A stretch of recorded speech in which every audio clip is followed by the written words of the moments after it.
ever heard of Nightmare? Like a lot of other games in the 90s, it came with a switch you timed with your play. The character on the video would give you instructions on what to do while you played the game in real time. Being a scaredy cat, I refused to play it when my mom bought it for us. My brother was disappointed about not being able to play Nightmare, but my mom had a solution. She brought out Reprat. It was a cheap, dingy little thing geared to kids my age. You went around the board, collected cheese, and the first player to reach the end would win. It seemed simple enough, and since it reminded us of the scrap, which we didn't have, there were no objections. We popped the movie into them and set up the board. The first part of the video was just a simple explanation of the rules as well as instructions on how the game worked. Then, Reprat came on to the He was not what any of us had been expecting. My smaller brother, who was only 3 at the time, immediately left the room crying. The rat did not even resemble a rat. The ears were far too big. It had a mouth lined with 2 teeth, and the inside of the mouth looked almost swollen. The most striking part about the thing, though, was the eyes. They were large, glassy, and fish-like. I asked, then murmured, then begged my mom to turn it off. Reprat suddenly shouted loudly, screaming and wailing, saying, wait your turn, in a demonic, low-pitched voice that was not at all like his normal obnoxious, nasal voice. In the background, we could hear the narrator saying, kiss Reprat, and kiss the boss, over and over again in an overly serious tone. The video was indescribable. Images crossed the screen in quick succession, overcut with Reprat's expressionless eyes. The images were some of the things I was afraid of at the time. A person looking over a balcony, a hornet slowly stinging someone's eye, an extreme close-up of a tarantula, a pit full of everything grass, and a blood-eyed syringe filled with green fluid. We immediately turned the video off, and I ran out of the room screaming, slamming my door. It took my mom 20 minutes to convince me that the video was gone, that I would never, ever see it again. I had nightmares all week about Reprat.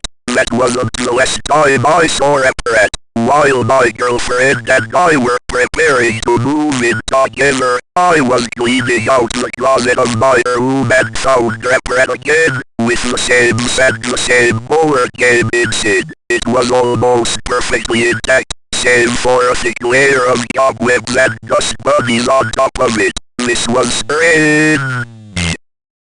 Did my mother get rid of it? And what was the game doing in my room? I let out a bit of a gasp when I found it, and my girlfriend came into the room, asking what was the matter. Breathing harshly, I said, Reprat.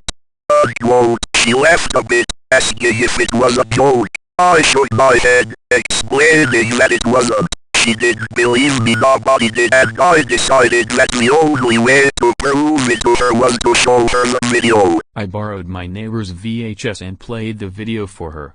However, the images had changed. I saw a clown, its nose bursting and spraying blood onto the screen. I saw a woman alone in a dark room.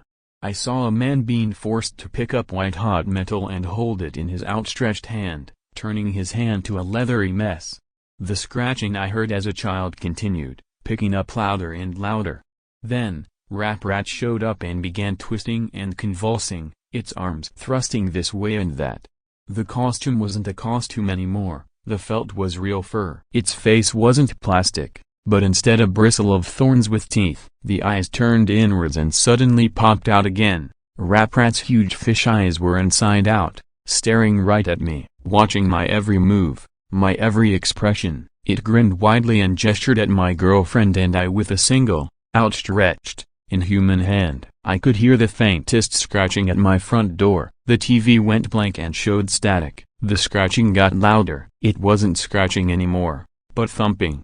the thumping of tiny feet on wood. My girlfriend embraced me in fear, and my senses kicked in. Before anything else could happen, I stopped the video, ejected it and unplugged the VHS. The scratching stopped. When I looked out the living room window, nothing was there. The police showed up soon after, warning us that a neighbor had seen a figure outside of our door and had called in concern. My girlfriend and I simply couldn't explain what had happened, and had to tell the police officer that it was us. I was furious that a children's game was terrifying me. I went to pick up the tape, but the VHS burned my hand. It felt like I had touched a Bunsen burner on the highest setting. We had to get the oven mitts from the kitchen in order to take it out, and even then it was scorching hot. I brought it outside, tossed it down on the sidewalk, and crushed it with my winter boots. My girlfriend and I had nightmares every night. We would both wake up in the middle of the night, and describe eerily similar images that we saw in our sleep. The scratching would always be there at night,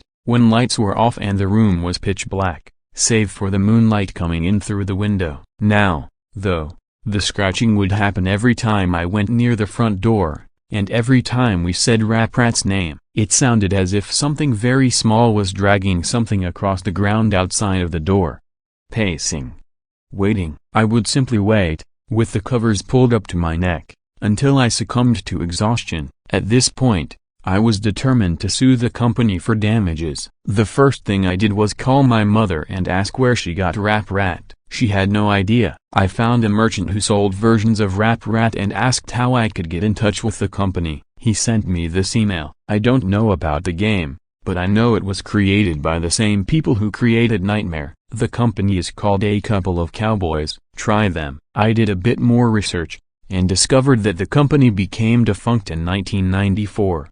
Only 2 years after the company created Rap Rat. I discovered why they did soon after. How Rap Rat came to be. In 1992, the year of the game's development, a couple of cowboys had commissioned a manufacturing company in Haiti to create the doll portrayed in the game. The company who created the puppet ran a sweatshop, where they forced women and children to produce the various components of the puppet, including the felt and plastic of the doll. One day, a young Haitian girl got her arm caught in the industrial sewing machine. The spring loader, unable to handle the weight on the machine, came loose and struck the child's neck, killing her instantly. A few days after the funeral, the mother of the child came to the factory, demanding to see the owner, who denied that he had anything to do with it. In a fit of rage, the mother said that the blood from the innocent would seep into every crevice of the doll, every component with which it was created, and all who touched it would die. She claimed to have summoned a fear demon and screamed, at the top of her lungs, "A pirate will curse you." The owner simply laughed and told his corporate bosses about a pirate. They spread the joke from person to person, and the game was renamed Rap Rat, a loose anagram of a pirate. Each recitation of the name a pirate brought with it a greater and greater curse. Only 2 years after Rap Rat was created, the company was shut down and the owners hired by Mattel. There were stories of the workers begging for days off, skipping work for weeks and weeks, finding the puppet in strange places. Sooner were the stories of suicides. Grim, violent suicides in which the workers would stab their hands and burn themselves to death, writing "I am fear" on the nearest surface in blood. Nobody knows where the Rap Rat doll went after the original creators disappeared. Some say that the last things the victims saw before going insane were large, sunken, fish-like eyes. Words of warning. 1. Never, ever say a pirate out loud. Saying a demon's name out loud is an invitation to them, a calling. If you have already done this, it cannot be undone. 2. Do not try to speak to or contact a pirate. 3. Avoid being awake between 3:30 a.m. and 4 a.m., when Rap Rat is the most likely to try to scare you. The audio. The VHS is back. I thought I stomped on it, smashed it to Kingdom Come, but it's back. I found it in my sock drawer yesterday. This time, I was ready. A whole bunch of people have been contacting me, trying to get the tape or some sort of video from the board game. My answer to you is that it's just too dangerous. If I did that, it could very well drive you insane, scare you to death. The video, and the game, and Rap Rat itself has some sort of strange power. Rap Rat follows me everywhere I go. I see little shadows in the corner, or hear sounds coming down the hallway when I'm the only one home. If Rap Rat is there, it will let you know, but it will never let you see it until it's too late. Of course, a lot of people have been watching the normal video from the normal board game. That's the thing. Rap Rat can be normal.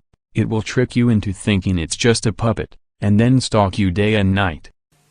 Busted! Y'all ready? He's in a shopping center now, showing you how. Having fun as he aim. Hey, Rap Rat's the name, the video board game. Rap Rat! For kids who just want to have fun, so turn on your set, slide in the cassette and play. Rap Rat! It's VHS, it's A-OK, it's kids' entertainment that's here to stay. The video board game. Rap Rat!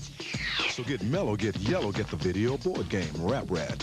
He ain't no ghost, he's the most. The video board game, Rap Rat.